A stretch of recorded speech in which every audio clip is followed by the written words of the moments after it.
Bonjour à tous, merci de nous suivre pour ce flash d'information. Le lancement de l'opération de la révision de la liste électorale débute aujourd'hui. La phase de recensement électoral de cette opération se déroulera donc du 19 octobre au 10 novembre 2024 et notons qu'elle consiste en l'actualisation des données personnelles des électeurs, l'inscription des nouveaux électeurs remplissant les conditions, la radiation des électeurs décédés ou de personnes ayant perdu la qualité d'électeur par décision de l'autorité compétente.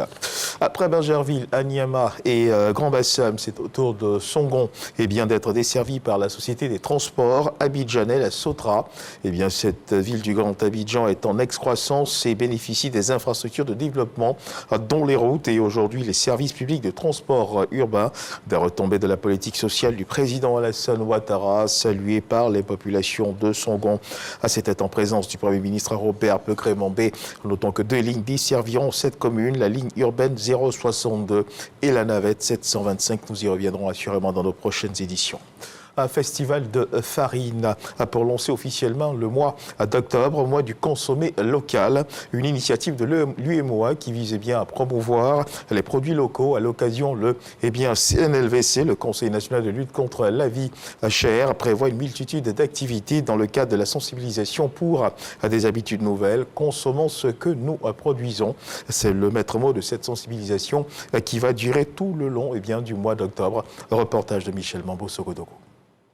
Mois d'octobre, mois du consommé local. Une initiative de l'UEMOA, l'Union économique et monétaire ouest-africaine, qui, depuis 2019, engage officiellement les 8 pays membres à promouvoir davantage les produits et savoir-faire locaux. La campagne mois d'octobre, mois du consommé local, est instituée par les ministres en charge du commerce de l'UEMOA pour justement intensifier les échanges au sein de notre espace, de sorte à accroître la compétitivité de nos produits locaux dans les filières de commerce intracommunautaire et surtout accroître les revenus des entreprises dans une perspective d'intégration économique. Portée en Côte d'Ivoire par le ministère du Commerce et de l'Industrie à travers le CNLVC, Conseil national de lutte contre la vie chère, la 5e édition met à l'honneur les farines locales. Que ce soit la farine de mil, de maïs, de sorgho, d'igname, de banane plantain, de riz.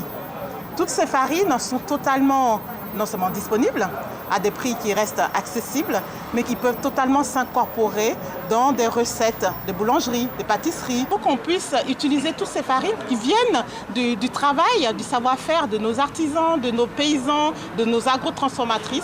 Et donc, il s'agit de faire en sorte que ce que nous produisons, nous consommons ça et que nous consommons ce que nous produisons. Promotion des producteurs et agrotransformateurs le long de ce mois, également en attraction nos braves artisans à travers l'opération Consommons ce que nous produisons. Le président de la République s'est engagé à atteindre l'autosuffisance alimentaire.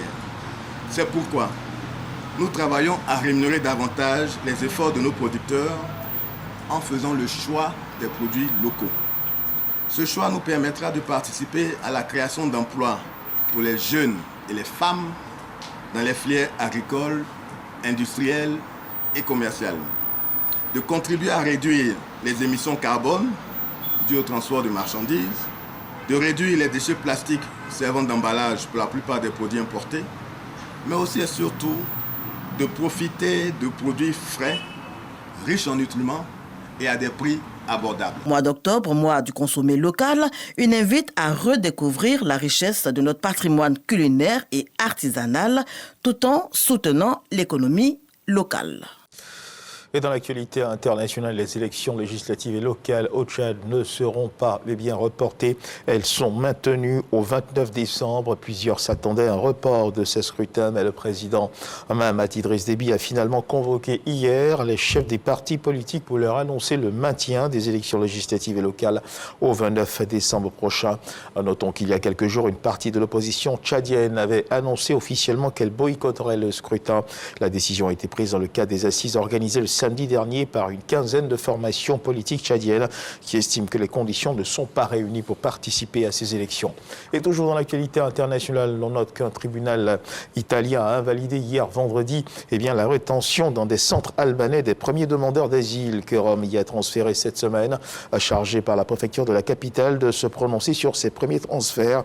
Les juges ont rejeté les demandes pour la totalité de ce premier groupe, composé de 12 hommes égyptiens et d'un Bangladais.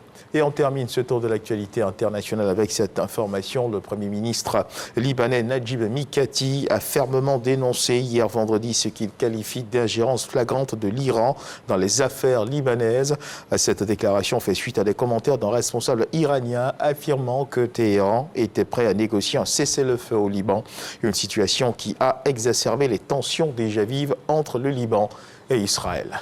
Voilà qui marque la fin de ce flash d'information. Merci de nous avoir suivis. Je vous retrouve à 13h pour le journal.